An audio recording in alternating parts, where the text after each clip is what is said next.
तो बेटा सपोर्ट का जैसे कि आप लोगों को लास्ट क्लास में मैंने 40 क्वेश्चंस कराया। अब जो अगला क्वेश्चन है नेक्स्ट वो है 41 जो कि इस तरीके से है, ठीक है। अब इसमें दे रखा है 0.6 प्लस में 0.7 प्लस में 0.47 को पी क्यू के रूप में लिखो। इट मीन्स इसको आपको ना पी अपॉन में क्यू की फॉर्म में लिखना है, और यहाँ पर पी और क्यू के बारे में बता रखा है कि ये जो इंटीजर्स है वो जीरो के इक्वल नहीं है।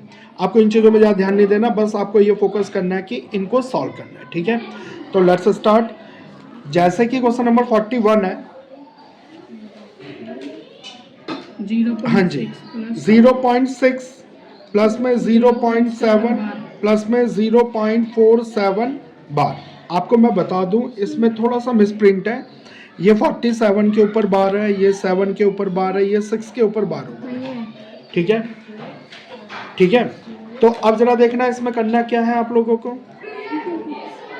एक्चुअल में बुक में जो क्वेश्चन है आपके पास वो है 0.6 प्लस में 0.7 बार और प्लस में ना 0.47 बार। मे बी इसको सॉल्व करने के बाद आंसर के बाद ही पता लग पाएगा कि ये एक्चुअल में है क्या, ठीक है। ये है क्या क्वेश्चन एक्चुअल में, ये ठीक है कि या फिर मिसप्रिंट है इसमें।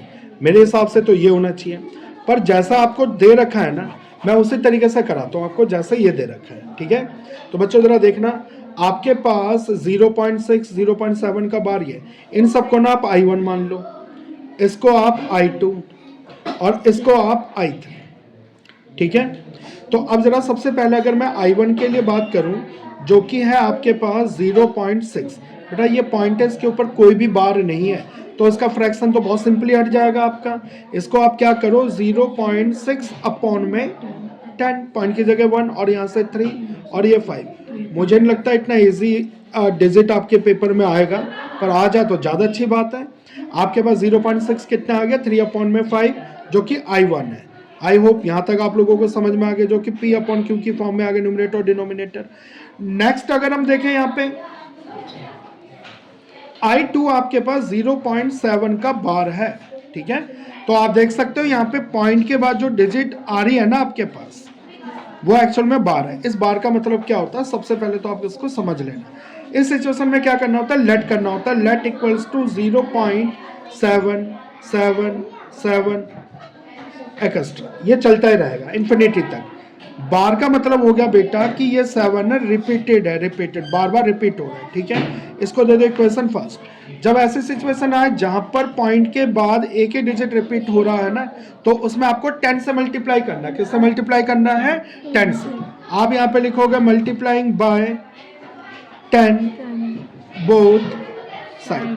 अरे कुछ नहीं है, क्वेश्चन बड़ा इजी है। एक्चुअल में है क्या, इन्होंने ना तीन क्वेश्चन को एक पार्ट में बना के दे दिया, या अलग अलग सेक्शन है, तो उनके बारे में हम स्टडी कर ही रहे हैं।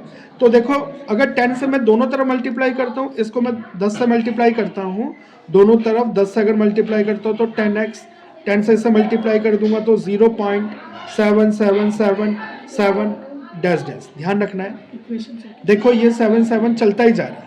ये जो 7 है ना आपको अपनी तरफ से बढ़ाना होगा यहाँ पर। अगर आप ये 7 नहीं बढ़ाओगे ना, यहाँ पर नोट लिख दिया मैंने, अगर इतना ही रहेगा। एक्चुअल में क्या होता है 10 से अगर इसे मल्टीप्लाई करूँ ना तो ये पॉइंट इधर आ जाएगा, ये पॉइंट किधर आ जाएगा, इधर।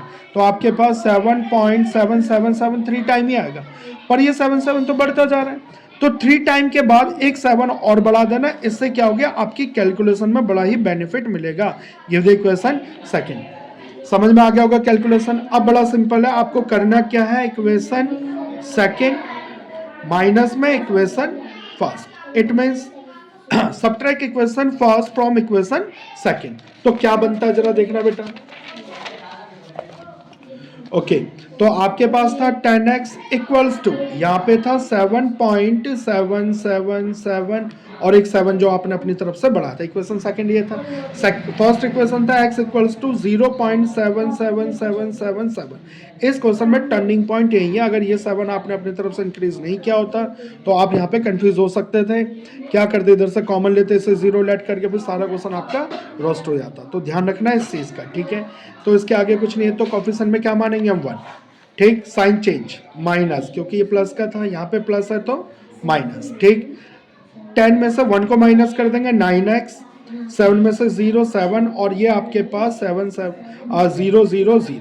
ठीक है, अब यहाँ पे x की वैल्यू आ गई 7 अपॉन में 9, तो इसका मतलब ये आपके पास जो I2 है वो आपके पास 7 अपॉन में 9 है, तो ये आ गया आपके पास P अपॉन में Q। आई होप यहाँ तक समझ में आ गया होगा। जो उसका थर्ड पार्ट है आप लोगों का, जो इसका थर्ड पार्ट है, थर्ड पार्ट में आप देख सकते हो इसमें बड़ा कंफ्यूजन रहता है बच्चों को। क्या कंफ्यूजन है बेटा?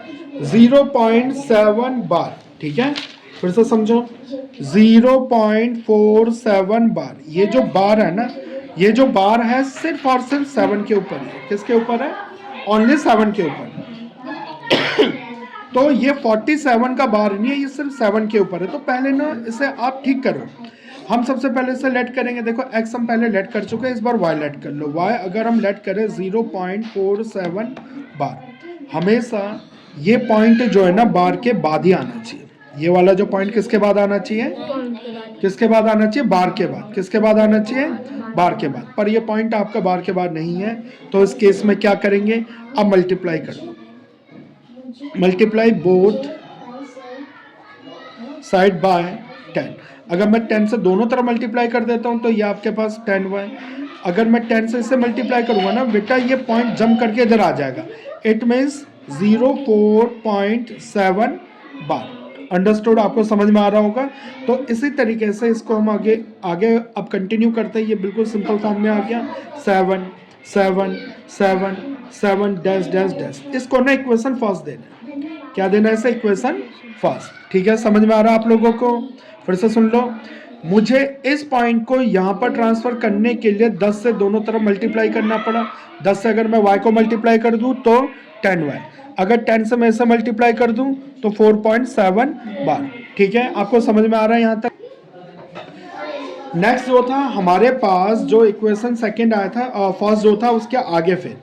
ठीक है, तो अब हम क्या करेंगे? हमारे पास जो सिचुएशन आया वो था बेटा 10y इक्वल्स टू 04.7777 ऐसा करके इक्वेशन आपके पास फर्स्ट आया था। ठीक है, इक्वेशन क्या आया था आपके पास? फर्स्ट। अब आपको पता है कि अगर एक डिजिट के बाद एक डिजिट, पॉइंट के बाद एक डिजिट रिपीट हो रहा है तो उसमें हम किससे मल्टीप्लाई करते हैं? 10 से मल्टीप्लाई करते हैं। Multiplying by 10 in equation first. अगर मैं इक्वेशन फर्स्ट में मल्टीप्लाइंग बाय 10 करूं तो 10y को 10 से मल्टीप्लाई करूंगा तो 100y। कंफ्यूज नहीं होना बेटा, यहाँ पे पॉइंट का एक ही डिजिट रिपीट हो रहा है तो 10 से ही मल्टीप्लाई करना आपको। 10 से ऐसे करेंगे तो बेटा ये 47.777 और एक 7 आपको यहाँ पे अपनी तरफ से जरूर बढ़ाना। ये मैंने यहाँ पे नोट कर दिया, ये चलता जाएगा। Give the equation second. अब यहाँ पे subtract equation first from equation second. अगर मैं यूं लिखूं इक्वेशन सेकेंड माइनस में इक्वेशन फर्स्ट तब भी चल जाएगा। तो देखते हैं क्या आता है। ये आपके पास है 100y equals to 47.7777 dash dash dash. Equation first जो था आपके सामने, ये इक्वेशन फर्स्ट ये रहा 10y। ठीक है, 10y इक्वल्स टू 4.7777 और ये आपके पास इक्वेशन फर्स्ट। अब इनका साइन चेंज कर दो बेटा। 100 में से 10 माइनस 1 90y। नेक्स्ट 47 में से 4 माइनस करेंगे 43.0000। ठीक है, तो y की वैल्यू 43 अपॉन में 90 जो कि आपके p अपॉन में q की फॉर्म में। For your kind information y तो निकल गया, पर ये आपके पास I3 था। क्या था? I3 जो कि 43 अपॉन में 90 है। ठीक है, जैसे कि क्वेश्चन में आपके पास इसको मैंने I1, इसको I2 और इसे I3 लेट किया था। अब बारी आ गई है इन सबको प्लस करने की। तो यहाँ पे जरा देखना बच्चों, I1 प्लस में I2 प्लस में I3, 1 बाय 1 देखेंगे। I1 आपके पास क्या आया था बेटा? I1 आया था आपके पास 3/5। I1 आया है आपके पास 3 अपॉन में 5। I2 कितना आया बेटा? I2 के बारे में अगर आप देखो तो I2 आपके पास सॉल्व हुआ है 7/9। I2 कितना सॉल्व हुआ है आपके पास? 7 अपॉन में 9। और I3 अभी अभी सॉल्व किया हमने 43 अपॉन में 90। ये आ गया आपके पास 43 अपॉन में 90। तो बच्चों इन सबको आपको अब सॉल्व करना है, और सॉल्व करने के लिए आपको पता ही है 5, 9 और 90, मतलब 5, 9 और 90 का एलसीएम लेना है। ठीक है, क्या लेना है? एलसीएम। अब अगर मैं यहाँ पे देखूँ तो सबसे पहले यहाँ पर कैसे एलसीएम ले सकते हो आप? 9 ले लो पहले, या फिर 2 से डिवाइड कर लो, 5 से डिवाइड कर लो। ठीक है, 5 से कर लेते हैं, 5 1 5, 9 एज इट इज। ठीक है, फिर आगे फिर अब इसको हम डिवाइड करेंगे 3 से, फिर 3 से, फिर आपका 2 से। होना तो ये चाहिए था कि 2 से पहले करते, कोई नहीं। अब इन सबको मल्टीप्लाई कर दो। एलसीएम जो होगा 5 इंटू 3 इंटू 3 इंटू 2। हाँ जी, 5 3 ज़ा 15, 15 3 ज़ा 45, 45 2 ज़ा 90। तो आपके पास ये आ गया 90। ठीक है, अब आगे देखते हैं 5, 9 और 90 का जो एलसीएम है ना आपके पास, वो आया है 90। ठीक है, अब यहाँ पे देखना, इस 5 को, इस 5 से इस 90 को अगर मैं डिवाइड करूंगा तो आपके पास आएगा 18। 18 को 3 से मल्टीप्लाई करूंगा 54। 9 को मैं डिवाइड करूंगा 90 से, 10 आएगा आपके पास।